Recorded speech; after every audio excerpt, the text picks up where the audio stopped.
Hello and welcome back to Mood India, California Arts Association's presentation of performing arts from India. I'm your host, Arvind Kansal. Continuing our series on Indian music, today we bring you the first part of our program on Indian classical vocal. It's in the North Indian classical style, also known as Hindustani vocal. In the studio we have three distinguished artists from San Francisco Bay Area, Rujul Pathak on the vocal. Accompanying her are Narendra Joshi on harmonium and Abhinay Padhye on tabla. Rujul has learnt classical vocal from her guru Shaukat Hussain Khan of the Pathak Musical School in Ahmedabad, India. He is the son of legendary Ustad Sharafat Hussain Khan. Narendra Joshi has been initiated into music by his mother at a very early stage, and he is largely self-taught. In the Bay Area, he has accompanied several artists giving performances all over the Bay Area. Abhinay is familiar to viewers of this program because he has been interviewed on this show earlier. He has learned Tabla from Sri Nana Mule and later on from Pandit Bhai Gaitonde of Mumbai, India. While continuing to teach classes himself, he learns from Pandit Swapan Chaudhary of San Francisco Bay Area. Welcome. Rujul, could you give our audience an introduction to Indian and especially Hindustani classical vocal and how it compares against Western classical music? Indian classical music is very different from Western classical music in a lot of respects. But let me give you an example to kind of let the audience know that how different it is in terms of improvisation. One of the key things in Indian classical music is the improvisation element. Let me explain you by giving you an example.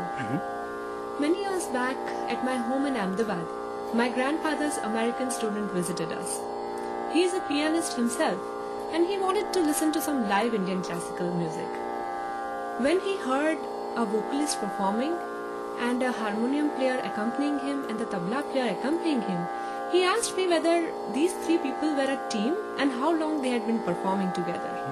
He was very, very surprised when I told him that no, these people are not a team. They have been performing not for many years but only today. They have just met on the stage for the first time in their life. This example explains to us the importance of improvisation in Indian classical music. Having said that, I would also like to add that our improvisation is not without rules or constraints. The improvisation is done, but that is within a set of rules and constraints that every rag has. But within that set of rules, a musician has all the scope to perform the rag in the way that he or she wishes. I like to use the phrase freedom in constraint to kind of describe Indian classical music. So constraint being the rag part, which forms gives it the structure, the rag and the tal. Absolutely. The rules of every rag. For example, we just heard Yaman. Yaman has a very distinct pattern. It has its own aroha and the avroha. But the way that every musician sees Yaman and perceives Yaman and performs Yaman differs from musician to musician. I see.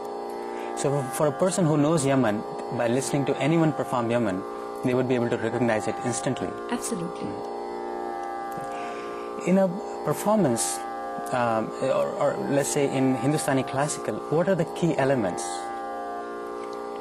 In a Hindustani vocal classical recital performance, you can say that the Khayal performance, which is now become synonymous with North Indian classical vocal music performance, consists of three main organizational elements. The first one is the Bada Khayal, which is the slow lay, vilambit lay, bandish, that is set to tal, vilambit ek tal, or even jhumra or any other such vilambit tals. That is followed by a medium tempo bandish, which is called the Chota Khayal.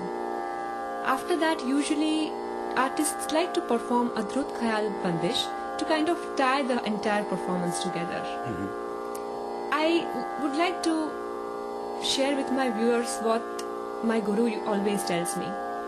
He tells me that जब गाना खत्म हो तो सुनने वाले के मन में सुकून और शांति होनी चाहिए. What he means is that every person who listens to your recital should feel that it's a complete presentation that you have done.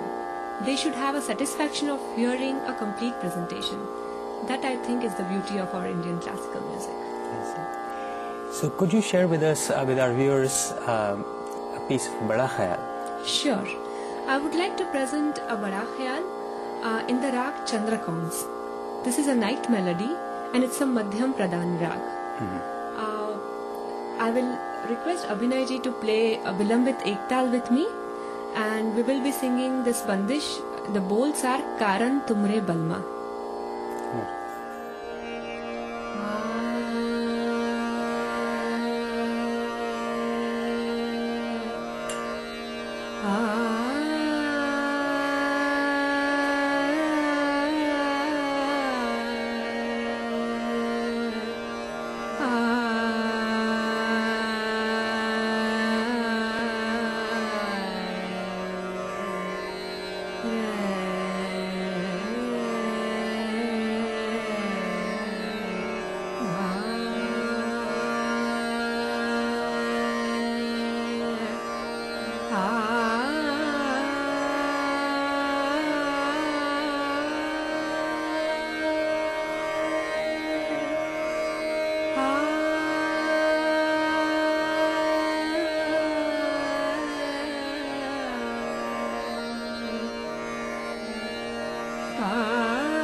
Let's talk a little bit about gharanas and their influence on the development of North Indian classical music.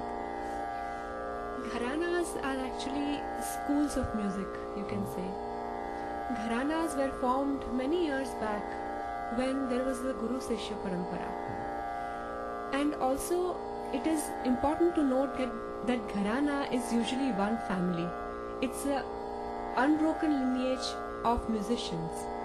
And it is unbroken for 4 to 5 generations, and that makes a Gharana. We know of many Gharanas in Indian classical music. There are about 10 to 12 major Gharanas. We have the Gwalior Gharana, the Patiala Gharana, the Agra Atrauli Gharana, the Kirana Gharana. And each Gharana has its own speciality. If you see the Gwalior Gharana, then they are known for preserving the purity of the rag. Right. If you hear Pandit T.V. Paluskar, he was a great stalwart of Indian classical music. And every musician, when they wanted to learn what a pure rag is, always listen to T.V. Paluskar Sahab. In the same way, Patiala Gharana is known for the full akar in their bandishes, their tans and their alap. Characterized best, I think, by Bade Ghulam Ali Khan Sahab, and now by younger exponents like Pandit Ajay Chakraborty. If we talk about the Agra Atrauli Gharana, which I am a part of, Right. then the speciality of this Gharana is probably the Laydar Gana. That means that every bol and every badhat and every tan and each alap is so much set into the mood and the tal of the bandish that it goes just absolutely with the tal, with the theka. Also, very interestingly, I would like to add in this is that every Gharana has a few rags that it really specializes in. There are a few Gharanas which are known by few rags. For example, Agra Atrauli Gharana, it is known for singing such beautiful rags as Jaijavanti, Jinjoti and such. I see. Any special example you would like to share with our viewers which is native to or specialized by Agra Atrauli Gharana? Sure. There is a rag called Khem Kalyan. This is a beautiful night melody which is a kind of synthesis between Yaman Kalyan and Hamsa Dwani. Only when somebody explains that this is a synthesis between Yaman Kalyan and Hamsa Dwani will a listener actually know that it is. Yes. It is so beautifully interwoven that all the surs are kind of playing around with each other, you can say. Rag Khem Kalyan is a speciality of Agra Atrauli Gharana. Since many decades and since many 100 years, I should say, they have traditionally been singing the Khem Kalyan rag. I will try to attempt to sing this in front of the audience. It is a Madhyalay Bandish set to Tal Teen Tal.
talked about the pieces in a recital, in a solo performance, and you mentioned Chhote Khayal. So can you tell us a little bit about it and give us an example perhaps? Sure. Chhota Khayal is actually can be divided into two parts. The Chhota Khayal can be a Madhyalay Dhrut Bandish or a completely Dhrut Bandish. What I sang right now is almost like a Vilambit Madhyalay Bandish. This is also a Chhota Khayal. I will like to present a Chhota Khayal Bandish in Rag Chandrakons, the same rag which I presented in Bada Khayal. Right. And this is like a Madhyalay Dhrut Bandish, and it is in Rag Chandrakons. And it is also in Teen Tal. So I would like to present that. Thanks.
This concludes the first part of our program on Indian classical music. Thank you for joining us. Mood India's presentation on Indian classical music is brought to you by California Arts Association. We welcome your feedback and comments and hope to see you again next time. Until then, namaskar.